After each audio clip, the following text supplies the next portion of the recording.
साथ देवेंद्र चौकसी आ गए हैं। देवेंद्र जी, गुड आफ्टरनून, स्वागत है आपका सीएनबीसी आवाज पर।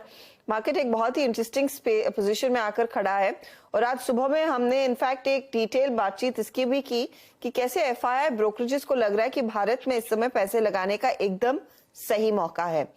पिछले 10 दिनों में मॉर्गन स्टैनली, गोल्डमैन, बर्नस्टीन सबने कहा है कि भारतीय बाजारों में अब निवेश करना शुरू करें। उनको लगता है कि भारतीय बाजार के वैल्यूएशंस काफी ज्यादा अट्रैक्टिव हैं। आपकी अप्रोच मार्केट्स पर इस समय क्या है? वैल्यूएशन वाइज ये मार्केट अट्रैक्टिव आपको भी आई एम श्योर लग रहा है, लेकिन कहां पर ज्यादा वैल्यू दिख रही है? Good afternoon Harshada. हमने इतने सालों के अंदर एक चीज सीखी है मार्केट से कि जब भी इकोनॉमी की जो साइज है उससे मार्केट की साइज कम होती है। दोस्तों, अगर आप बाजार में अपना पैसा इन्वेस्ट करना चाहते हैं तो अभी जुड़े एंजल ब्रोकिंग के साथ में, क्योंकि यहाँ आपको मिलती है एक अच्छी एडवाइस और भरोसेमंद सर्विस और यहाँ अकाउंट ओपन करना भी है बिल्कुल फ्री ऑफ कॉस्ट। तो आज ही जुड़े एंजल ब्रोकिंग के साथ में। अकाउंट ओपनिंग लिंक डिस्क्रिप्शन में है, आज ही अपना अकाउंट ओपन कराएं। तो मार्केट के अंदर बाइंग प्रोपोजिशन बढ़ जाती है। Currently our markets are trading at a valuation of somewhere around $3 trillion और इकोनॉमी की साइज है करीबन $3.5 ट्रिलियन की। So instead of quoting at a 1:1 level, markets are quoting lower compared to the economy. Now this is the first broad level, macro level indication कि जहाँ पे एक चीज सामने आ जाती है कि हमारे मार्केट काफी हद तक डिस्काउंटेड रेट में चल रहे हैं, वो इकोनॉमी के बियॉन्ड, इकोनॉमी के वैल्यू से नीचे चल रहा है। तो ये एक सबसे पहला इंडिकेशन मिला है। दूसरा इंडिकेशन ये मिलता है कि इकोनॉमी के अंदर जो हिसाब से आज की तारीख में ग्रोथ आ रहा है, आपने देखा जीएसटी का कलेक्शन 1,60,000 करोड़ का मंथली गए महीने में आया है। डायरेक्ट टैक्स के कलेक्शन के अंदर we have surpass even the budget revise estimate also. So which means कि इकोनॉमी के अंदर ग्रोथ जो है वो growth I think very systematically is moving in a larger direction. और at the same time government is putting in significant amount of money. 10 lakh crore तो infrastructure में spend हो रहा है, पीएलआई स्कीम में स्पेंड हो रहा है, नए कॉन्ट्रैक्ट्स मिल रहे हैं, नया बिजनेस खड़ा हो रहा है। तो मैं ऐसा समझता हूँ कि ओवरऑल कॉर्पोरेट सेक्टर की जो वर्किंग है, ये वर्किंग यहाँ से काफी हद तक अच्छी तरह से आगे बढ़नी चाहिए। इवन क्रेडिट ग्रोथ जो आया है मार्च मंथ का from respective companies, that is also indicating that corporate credit growth, retail credit growth, housing finance growth, rural growth, I think they are all intact. तो ओवरऑल मार्केट वैल्यूएशन की दृष्टि से देखें तो अपॉर्चुनिटी काफी है consumption के अंदर, बोथ इंडस्ट्रियल प्रोडक्ट्स का consumption as well as personal products का कंजम्पशन, दोनों कंजम्पशन के अंदर अपॉर्चुनिटी काफी बनी है। एट द सेम टाइम जो क्षेत्र के अंदर बैंकिंग और कॉर्पोरेट बैंकिंग के अंदर और एनबीएफसी के अंदर जहाँ पे रिटेल क्रेडिट का ऑफटेक है, वहां पे हम अच्छी तरह से एक आगे का समय देख रहे हैं उनके लिए। तो overall we would remain selective, we would be very careful about I think picking our investment. But मेरा ऐसा मानना है कि मार्केट वैल्यूएशन फ्रंट से देखे तो काफी हद तक एक एक्साइटिंग अपॉर्चुनिटी प्रोवाइड कर रहा है डिस्काउंटेड लेवल के ऊपर। देवेंद्र जी, कुछ देर पहले हम सौगता भट्टाचार्य से भी बात कर रहे थे और कल जो बड़ा इवेंट है ऑफ कोर्स हमारे लिए, जहां पर अनुमान यही है कि 25 बेसिस पॉइंट का रेट हाइक आएगा। ये रेट हाइक क्या मायने रखता है in terms of earnings for banks going forward? क्या आपको लग रहा है इनको इक्वली वो पास ऑन करना पड़ेगा in terms of deposit growth अपने मार्जिन्स को मेंटेन करने के लिए और एंड मोस्ट इम्पोर्टेंटली पैसा रेस करने के लिए eight this point in time? तो हर्षद, एक इंडिकेशन ऐसा मिलता है कि कोई भी बैंक ने ये रेट हाइक के एंटीसिपेशन के अंदर अपने रेट्स नहीं बढ़ाए हैं इन रिसेंट टाइम्स। तो मैं ऐसा समझ के चलता हूँ कि शायद ये रेट हाइक के समय के अंदर शायद संभावना कम है।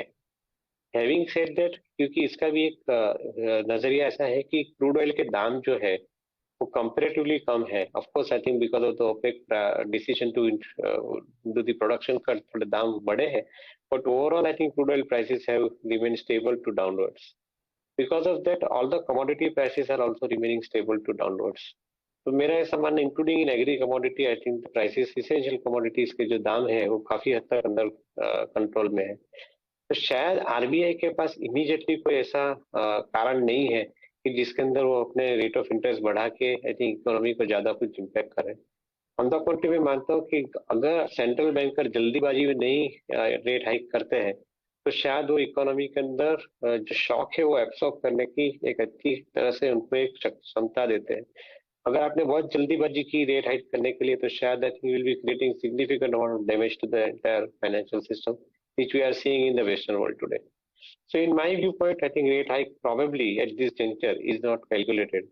Even if it is calculated, I'm pretty certain that the banks will have to pass it over. And even if it is getting passed over, somewhere I think you will see some amount of trouble brewing. But at this point of time, we are keeping our I think understanding on this that immediately rate hike शायद नहीं बने, ऐसा हमारा मानना है। दोस्तों अगर आप बाजार में अपना पैसा इन्वेस्ट करना चाहते हैं तो अभी जुड़े एंजल ब्रोकिंग के साथ में, क्योंकि यहाँ आपको मिलती है एक अच्छी एडवाइस और भरोसेमंद सर्विस, और यहाँ अकाउंट ओपन करना भी है बिल्कुल फ्री ऑफ कॉस्ट। तो आज ही जुड़े एंजल ब्रोकिंग के साथ में, अकाउंट ओपनिंग लिंक डिस्क्रिप्शन में है, आज ही अपना अकाउंट ओपन कराएं। हर्षदा के प्रश्न के उत्तर में आपने कमोडिटीज का इस्तेमाल किया, क्रूड की बात हुई।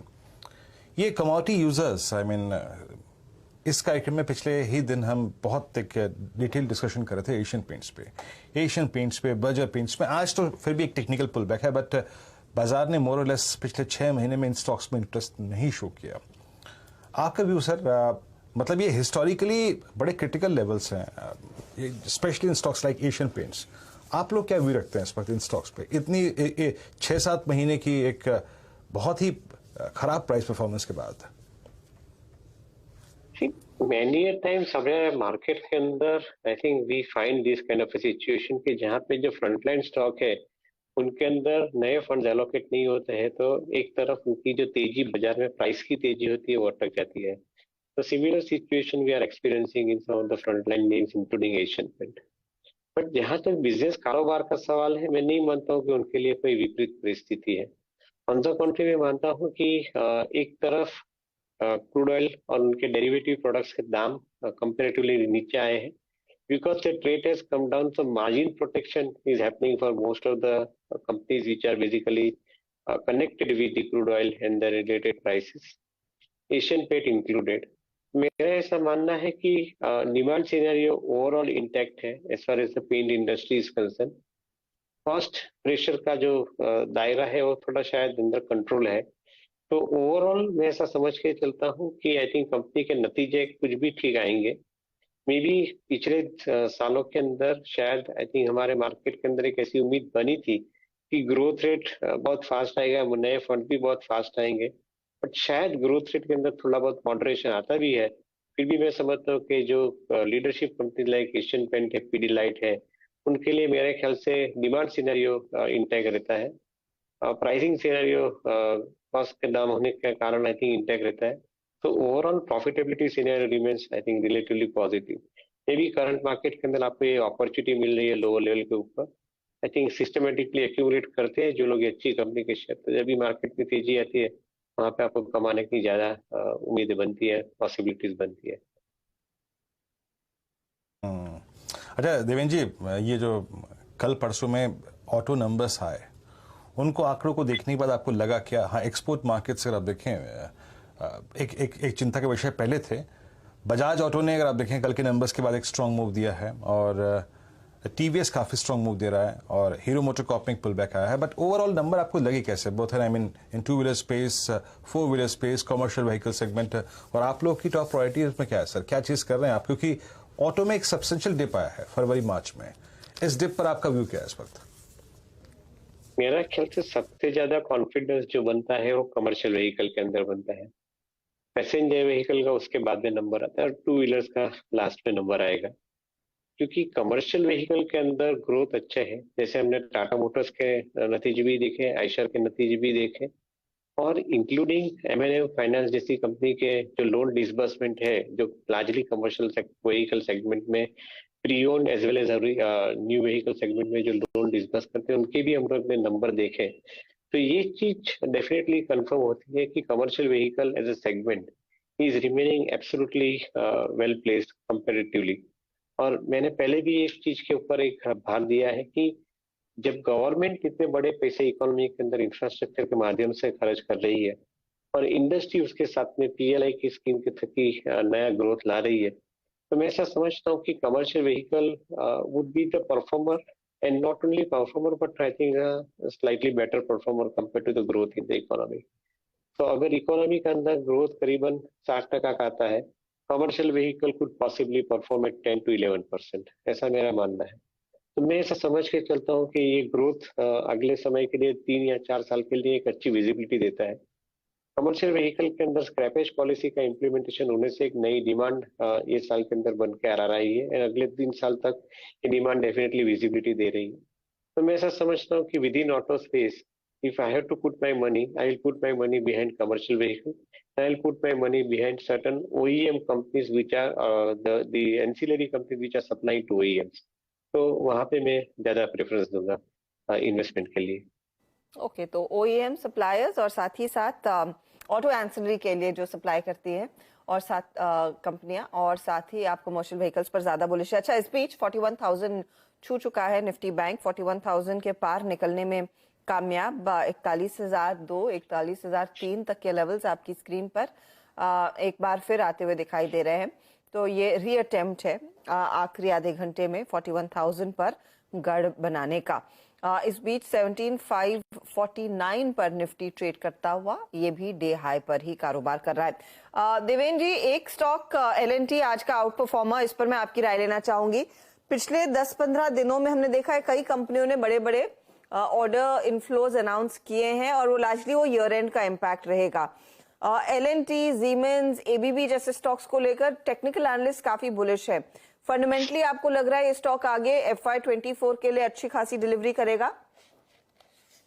तो हर्षदा, कोई इसके अंदर शंका नहीं होनी चाहिए, क्योंकि मैंने अभी थोड़े टाइम पहले बताया कि government is a big spender in the infrastructure segment, और industry at the same time through PLI scheme is putting lot of money into growth, both greenfield as well as brownfield growth.